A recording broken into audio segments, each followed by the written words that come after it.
हाल ही में राष्ट्रीय पक्षी दिवस कब मनाया गया? ये पक्षी दिवस मनाया गया 5 जनवरी को।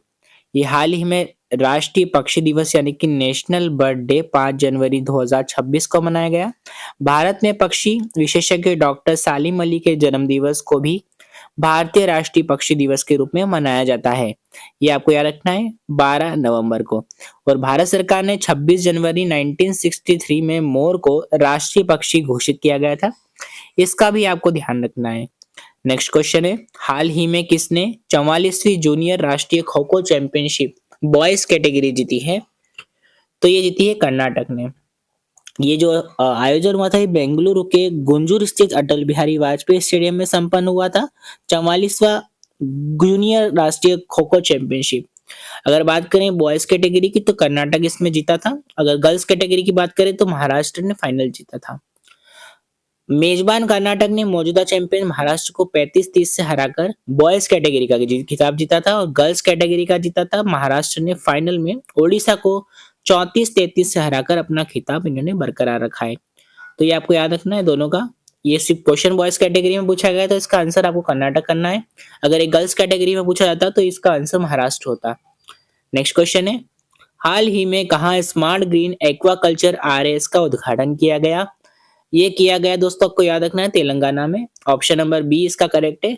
केंद्रीय मत्स्य पालन, पशुपालन और डेयरी तथा पंचायती राज मंत्री राजीव रंजन सिंह ने तेलंगाना के रंगारेड्डी जिले में कुंदुकुर मंडल में स्थित इस अत्याधुनिक स्मार्ट ग्रीन एक्वाकल्चर फार्म और रिसर्च इंस्टीट्यूट और आरएएस सुविधा का उद्घाटन किया है। इसका आंसर हो जाएगा option number B Telangana. Next question है, हाल ही में किसने खुतबात ए मोदी, इसको सही कर लीजिएगा नाम, ये यहाँ पे लिखा हुआ है, खुतबात ए मोदी लाल किला की फसल से नामक पुस्तक का विमोचन किसने किया है? इसका नाम है धर्मेंद्र प्रधान। ये केंद्रीय शिक्षा मंत्री धर्मेंद्र प्रधान ने 5 जनवरी 2026 को नई दिल्ली में खुतबात ए मोदी लाल किले की फसल से नामक पुस्तक का विमोचन किया है।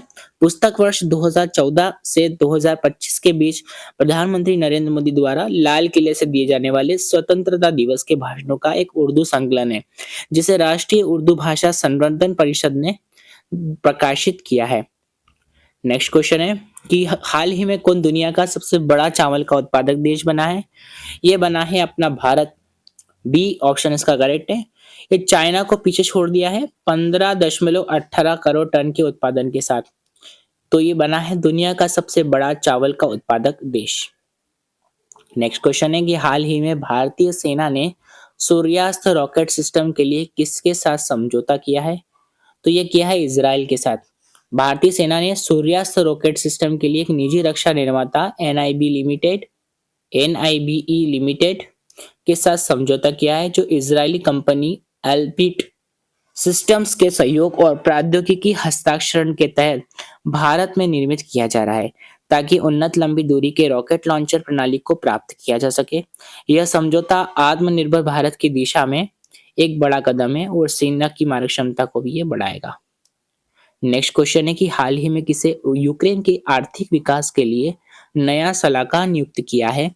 ये किया है क्रिस्टिया फिनलैंड को। ऑप्शन नंबर सी इसका करेक्ट है।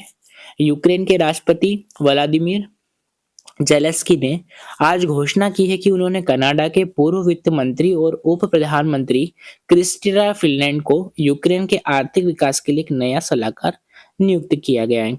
अगर बात करें तो यूक्रेनी मूल की जो क्रिस्टिया फिनलैंड है, इन्होंने वर्ष 2019 से 2024 के बीच कनाडा की उप प्रधानमंत्री भी ये रह चुकी हैं। नेक्स्ट क्वेश्चन है कि हाल ही में कहा नवे सिद्ध दिवस समारोह का आयोजन हुआ है? ये हुआ है चेन्नई तमिलनाडु में हुआ है नवे सिद्ध दिवस समारोह का आयोजन, ये आपको याद रखना है। नेक्स्ट क्वेश्चन है, हाल ही में पीडब्ल्यूडी ने कहा सड़क संकेतों पर क्यूआर कोड लगाना अनिवार्य कर दिया है? ये कर दिया है दिल्ली की सड़कों पर।